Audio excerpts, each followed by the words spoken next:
this is like extracurricular activities for myself so I can shine. You know what I'm saying?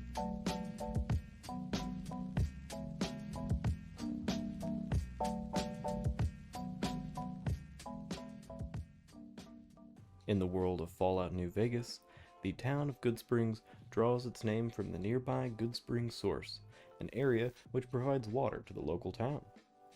In the real world, however, the town of Goodsprings draws its name from something else entirely, and had a different name when the town was originally founded. If we take a look at the official guidebook for Fallout New Vegas, it describes the history of Goodsprings as follows. Goodsprings is a small, barely active town that has been a mining community since the early days of Nevada. Most recently, it was settled under a grant from the NCR to set up a low-risk mining environment near a source of potable water. Even so, there are only about a dozen people in the town due to trade on the Long 15 drying up. Signs along the highway direct people to Goodsprings, but the signs do the town no good if there is no one along the highway to read them. This passage not only does an excellent job of giving us background on the town, but it also references the origins for the name of Goodsprings in the game and in real life. Within the world of Fallout, the Goodsprings Source is named after a windmill-powered pump which provides water to two separate areas that the player can drink from, and a third that is actually broken. In real life, however, the town was originally settled by a cattleman named Joseph Good, who found silver deposits near a set of springs in Nevada. After some other nearby miners had found some additional silver deposits, and they had also found some lead deposits, they decided to set up a town nearby the springs, and they named it after the town's founder, Joseph Good. This would lead to the town's original name of Goods Springs. However, eventually the town's name would evolve and it would become to be known as Goodsprings. These are not the only references that we can find within Fallout New Vegas to the original town of Goodsprings. Many of the buildings within the town are replicas of real-life buildings, namely the Goodsprings Schoolhouse, the Goodsprings General Store, and the Prospector Saloon. All three of these buildings were actually built in 1913, and all three of them are still in use today. The Goodsprings Schoolhouse is currently being used as the Goodsprings Elementary School. The Goodsprings General Store, which was actually opened under the name the Goodsprings Cafe, had another name change in 2017, with the new name finally landing on the Ghost Town Cafe. This name does a better job of representing the actual business that goes on inside the cafe. However, to pay homage to the store's long history, they decided to keep the welcome sign, and it currently displays the name Goodsprings General Store, as it has since it opened. The Prospector Saloon is actually the Pioneer Saloon in real life, and is by far the most recognizable building found within both the real version and the digital one of Goodsprings. The shape of the saloon is accurate to its real-life counterpart, minus a few additions which were obviously added during the post-apocalypse.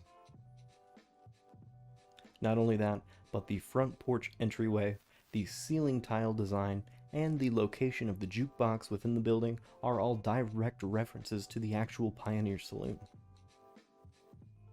Furthermore, the bar that Trudy tends and the mirror behind it are actually references to the real bar furniture found within the Pioneer Saloon. That mahogany bar may actually predate the town of Goodsprings entirely, and there's quite the interesting story as to how it made it to this bar specifically when it opened in 1913. So, if you want to get a little bit more information on that, or should I say a lot more information on that, then please go check out my other video on that bar specifically. From my research, it looks like some of the residents within Goodsprings, New Vegas may be based on real people that lived in Goodsprings, Nevada. I cannot say for sure with most of these people, but it really does seem like Easy Pete, if nobody else, is based on a real-life person, and does appear to be somebody that you can meet in the actual bar. Another interesting detail about the town is the geographical location of the buildings within it. The General Store and the Prospector Saloon are directly adjacent within the game, as they are in real life. Not only that, but their proximity to the schoolhouse matches that in real life as well. Not only that, but if we go near Doc Mitchell's house, we can see that he is flying a slightly modified Nevada state flag. The only major change between this flag and the real one is that the words Southwest Commonwealth are emblazoned underneath the crest.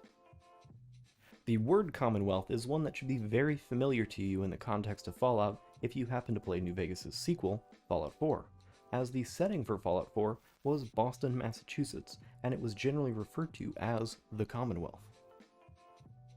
These two references, however, are referring to the 13 Commonwealths that were established in 1969 in the official Fallout lore.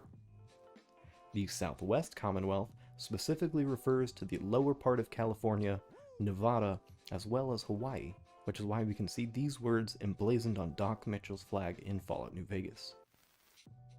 Finally, the last location we're going to be talking about today is the Goodsprings Cemetery.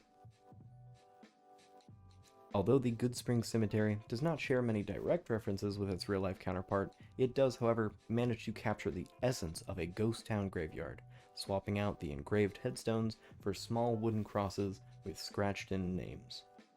And although we do not find those direct references within the graveyard itself, if we go right outside the town of Goodsprings, we can see a sign along the Long 15 directing the courier to a town named Gene, and a single building referred to as Gene Skydiving. This town, and this building specifically, refer to the real-life town of Gene, which was originally referred to as the Goodsprings Junction. However, on June 28, 1905, George Arthur Fail, the current postmaster of the town, renamed the town after his wife, Jean Fail. Later on, George Arthur Fail would move to the town of Goodsprings, and in 1913 he would open up the Goodsprings Cafe and the adjacent Pioneer Saloon. Later on, George Arthur Fail and his wife Jean Fail would go on to be buried in the Goodsprings Cemetery. Well, I think that just about covers it for most of the references at least found within the town of Goodsprings in Fallout New Vegas. However, if my research during this video has told me anything, it's that there are countless details packed into the game itself and the supporting source materials, so I'm sure that there's something I missed. If you happen to know any of these interesting details, please leave them in the comments below. I might just make an interesting video all about them. Alrighty guys, well if you liked what you heard today, please make sure to like, subscribe, and hit that bell, just so that you don't miss out on any more interesting Fallout history. And with that, I really hope to see you guys here sometime soon. Bye now.